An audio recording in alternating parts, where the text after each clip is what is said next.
தமிழ்ஞானம் உறவுகளுக்கு வணக்கம். பாலகிருஷ்ணன் ஐஏஎஸ் அவர்களின் ஒரு பண்பாட்டின் பயணம், சிந்து முதல் வைகை வரை. இயல் 5, இடம்பெயரும் இடப்பெயர்கள். பெயர்களின் பெயர்வு. 1. இடப்பெயர் பழைய இடம், இடப்பெயர் புதிய இடம்.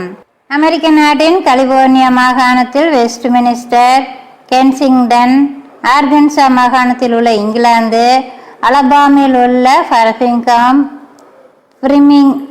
பிரிமிங்காம் மற்றும் ஷெப்பீல்டு ஆகிய இடப்பெயர்கள் பிரிட்டனிலிருந்து அமெரிக்காவுக்கு நிகழ்ந்த புலப்பெயர்வுகள் மற்றும் காலனியாக்கத்தின் மூலமாக இடம்பெயர்ந்தவை. ஓஹையோவில் மட்டும் 2 லண்டன்கள், அமெரிக்காவில் மொத்தம் 23 பாரிஸ்கள். சில இடப்பெயர்கள் முன்னொட்டு சேர்ந்து வேறு பெயர்களாகவும் வழங்குவது உண்டு.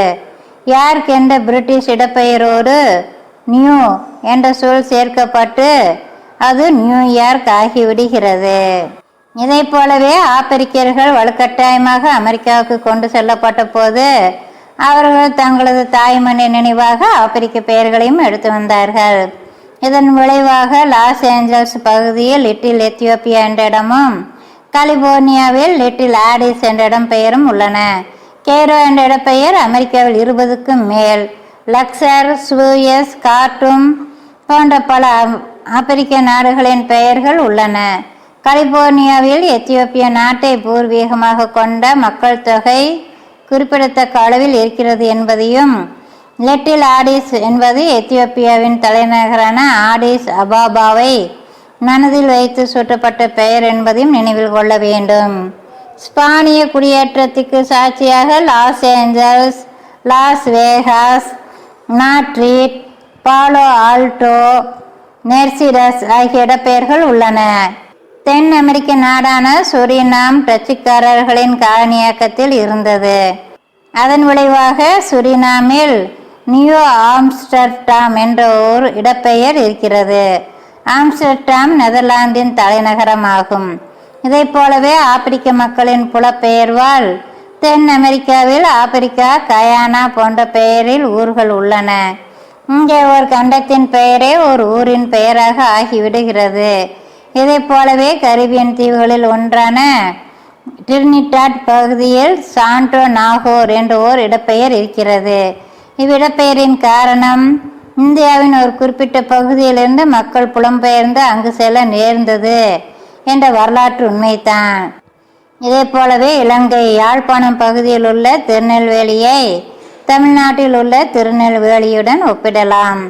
காலனியாக்கத்தின் போது தமிழர்கள் மலேசியா, சிங்கப்பூர், இந்தோனேசியா, நீக்கத்திய தீவுகள், தென் ஆப்பிரிக்கா போன்ற பல்வேறு நாடுகளுக்கு கூலி தொழிலாளர்களாக கொண்டு செல்லப்பட்டனர். 80களில் இலங்கையில் இனப்பிரச்சனை காரணமாக அங்கிருந்து தமிழர்கள் பல்வேறு நாடுகளுக்கு புலம்பெயர்ந்தனர்.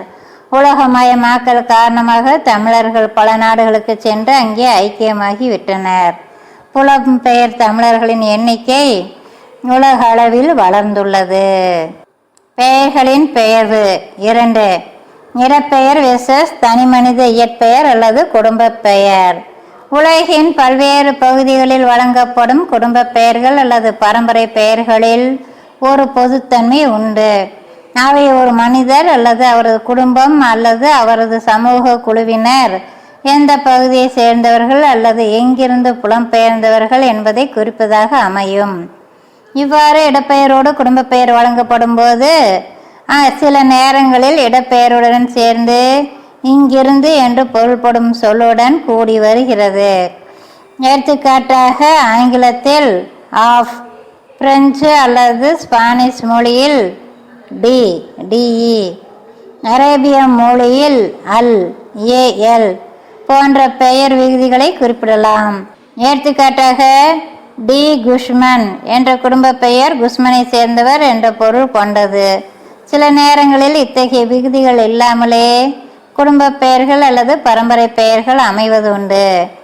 மேலும் ஒருவரின் பூர்வீக இடத்தின் பெயர் அல்லது முந்தைய ஊரின் பெயர் அவர் மற்றொரு இடத்துக்கு புலப்பெயரும் போது நேரடியாக அல்லது பெயராக அவரது குடும்பத்தின் பெயராக கொண்டு செல்லப்படுவதும் நிகழ்கிறது.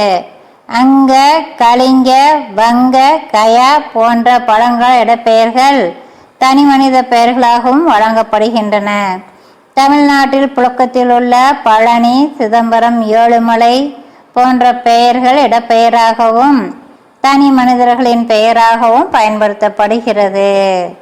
இவ்வாறு முந்தைய நிலப்பகுதியின் இடப்பெயர்கள் புதிய இடங்களில் புலம்பெயர்ந்து வந்த மனிதர்களின் பெயர்களாக அல்லது குடும்ப பெயர்களாக மாறிவிடுவதற்கு பாரசீகத்திலிருந்து இந்தியாவுக்கு புலம்பெயர்ந்து வந்த பார்சிய மக்களின் பெயர்கள் சிறந்த எடுத்துக்காட்டு.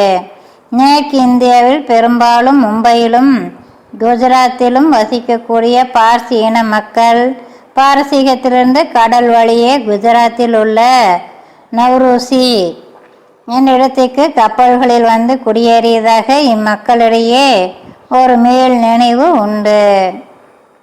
பார்சி மக்கள் பாரசீகத்தை சேர்ந்தவர்கள் என்பதில் யாருக்கும் எந்தவித ஐயமும் இருக்க முடியாது. ஆனால் இந்திய துணைக்கண்டத்தில் தற்போது வசிக்கும் மிக முக்கியமான பார்சி இன ஆளுமைகளின் இயற்பெயர்கள் மற்றும் குடும்ப பெயர்கள் ஈரான் நாட்டில் பண்டைய பாரசீகம் இன்னும் ஊர் பெயர்களாக புழக்கத்தில் உள்ளன என்பது இந்த நூல் முன்வைக்கும் இடப்பெயர் சான்றுகளின் நம்பகத்தன்மையை உறுதி செய்வன. உதாரணமாக டாடா, நாரிமன், ஃபிர்தோசி, நவ்ரோஜி, ரஸ்டம்ஜி, ஃபோர்ஜி, பேராம்ஜி, தானேஸ்வர், டெலாவர் மற்றும் பலோஞ்சி ஆகிய பார்சி பெயர்கள் ஈரானில் உள்ள இடப்பெயர்களான டாடா, நாரிமன், ஃபிர்தாசி, நவ்ருசி, ரஸ்டம், ஃபோர்ஜ், பேராம், டானஸ்ஃபான், டெலாவரி, பலாஞ்ச் போன்ற பெயர்களோடு ஒப்பிடத்தக்கவை. மொழிகளின் பெயர்வு 3. மொழியின் பெயர் விசஸ் மக்கள், குடி மற்றும் நிலப்பெயர்கள். ஒரு மொழியின் பெயர் அம்மொழியை பேசும் மக்கள், அம்மக்களின் குடி அடையாளம், அம்மக்கள் வசிக்கும் நிலப்பகுதி ஆகிய முப்பரிமாணத்தையும் குறிப்பதற்கு பயன்படுவது உலகெங்கும் வழங்கும் நடைமுறையாகும். இதற்கான சில எடுத்துக்காட்டுகள்: மொழி ரஷ்யன், மக்கள் ரஷ்யன், இடம் ரஷ்யா. தமிழ், தமிழர், தமிழ்நாடு.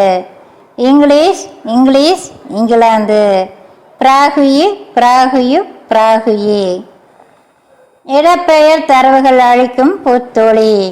ஒரு நிலப்பகுதியில் கடந்த கால வரலாறு மற்றும் பண்பாட்டு கூறுகள், அப்பகுதிகளில் நிகழ்ந்திருக்கக்கூடிய புலப்பெயர்வுகளின் தன்மைகள் ஆகியவை பற்றி புரிதலுக்கு இடப்பெயர் தரவுகள் உதவும் என்பது ஆய்வாளர்களிடையே பரவலாக ஒப்புக்கொள்ளப்பட்ட ஒன்றாகும்.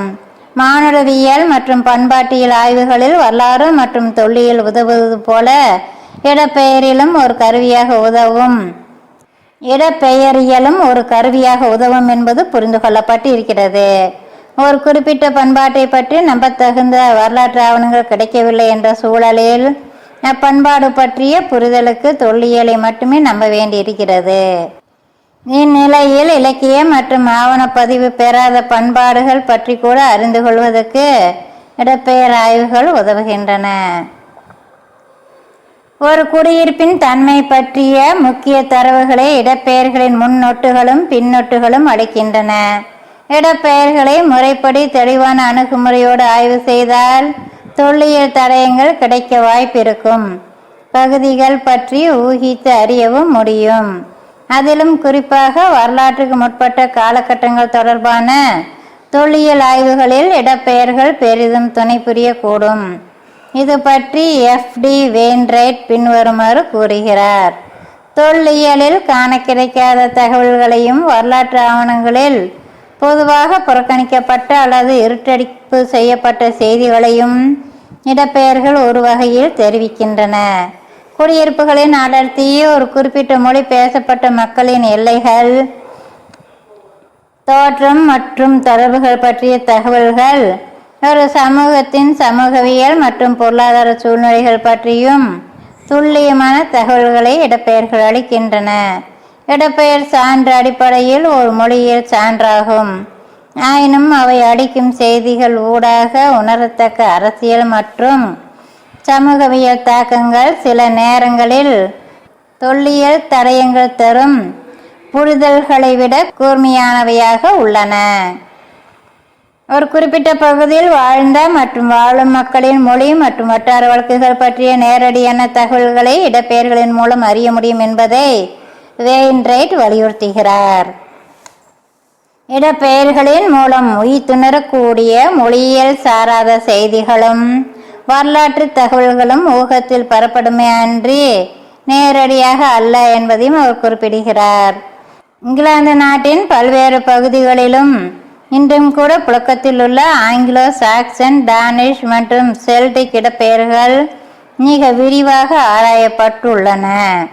இந்த இடப்பெயர்கள் இங்கிலாந்து நிலப்பகுதியில் கடந்த காலங்களில் நிகழ்ந்த பல்வேறு படையெடுப்புகள் மற்றும் பண்பாட்டு அசைவுகள் நவீன ஆங்கில மொழியின் உருவாக்கத்தில் எத்தகைய தாக்கங்களை விளைவித்தன என்பதை அறிய உதவுகின்றன. இங்கிலாந்து நாட்டின் வடக்கு மற்றும் கிழக்கு பகுதிகளில் வழங்கும் இடப்பெயர்களில் டானிஷ், ஆங்கிலோ சாக்சன் தாக்கங்கள் வலுவாக உள்ளன. அதே நேரத்தில் தென்கிழக்கில் பிரித்தோனிக் தாக்கம் இன்று வரை எஞ்சியுள்ளது. இந்த தரவுகளை எவ்வாறு புரிந்து கொண்டு பயன்படுத்துவது என்பது தேடலில் அக்கறை உள்ள வரலாற்றாளரின் பொறுப்பாகும். ஏற்கனவே கிடைத்துள்ள வரலாற்று மற்றும் தொல்லியல் தரவுகளின் ஊடாக இந்த இடப்பெயர்கள் தரும் கூடுதல் புரிதலை உள்வாங்கி விளக்க வேண்டியது வரலாற்றின் கடமையாகும். இந்த நூலை பொறுத்தவரையில் இடப்பெயர் சான்றுகள் ஆற்றல் மிக்க புதிய புரிதல்களுக்கு வாய்ப்பளிக்கிற அதே நேரத்தில் சவால்களும் நிரம்பிய தரவு தளம். சிந்துவெளி பண்பாட்டின் திராவிட கருதுகோள் என்பது அடிப்படையில் ஒரு மொழியியல் கருதுகோள். சிந்துவெளி எழுத்து பொறிப்புகளை வாசித்து அறிய முடியாத சூழலில் சிந்துவெளி பற்றிய நேரடியான இலக்கிய ஆவணங்கள் கிடைக்காத நிலையில் பொதுவாக பெயராய்வு தடயங்களை, குறிப்பாக இடப்பெயர் தரவுகளை கருவியாக கொண்டு சிந்துவெளி மக்கள் பேசிய மொழி ஒரு திராவிட மொழி என்பதையும் அந்த மொழி சிந்துவெளியின் நிகழ்கால நிலப்பகுதிக்கு தனது தொல் தடங்களை விட்டு சென்றிருக்கிறது என்பதையும் ஒரே நேரத்தில் நிறுவ முற்படுவதை இந்த ஆய்வுக்கு ஒரு வகையில் சவாலாகவும் மற்றொரு வகையில் மிக பெரிய வாய்ப்பாகவும் எடுத்துக்கொள்ளலாம். மேலும் இந்திய துணைக்கண்டத்தில் சிந்துவெளி பண்பாடு பற்றிய மேல் நினைவு அல்லது எச்சங்கள் எதுவும் மீதம் இருக்கும் என்றால் அவற்றை பெரும்பாலும் சங்கத்தமிழ் இலக்கியங்களின் மொழியிலும் பண்பாட்டிலும் தான் எதிர்நோக்க முடியும் என்ற கருத்தாக்கத்தையும் அந்த மேல் நினைவுகளின் தாக்கம் நிகழ்கால தமிழ் பண்பாட்டில் இன்றும் கூட தொடர்கிறது என்பதையும் இந்த நூல் நிறுவ முற்படுகிறது. இடப்பெயர்கள் வெவ்வேறு நிலப்பகுதிகளில் மீண்டும் மீண்டும் மறுபதிவு செய்யப்படுவதை மனிதர்களின் புலப்பெயர்வுகள் பற்றிய ஆய்வுகள் வரலாற்று பூர்வமாக நிறுவுகின்றன. பெயர்களின் இந்த மறுபதிவு அல்லது மீள் பயன்பாடு புலப்பெயர்களின் தொடக்க புள்ளியில் இருந்து இடையில் நின்று நிமிர்ந்த புள்ளிகளை எல்லாம் தொட்டு தொடர்ந்து இறுதியில் அந்த புலப்பெயர்வு எங்கு முடிந்ததோ அந்த புள்ளி வரை தொடர்ந்து பயணிக்கிறது.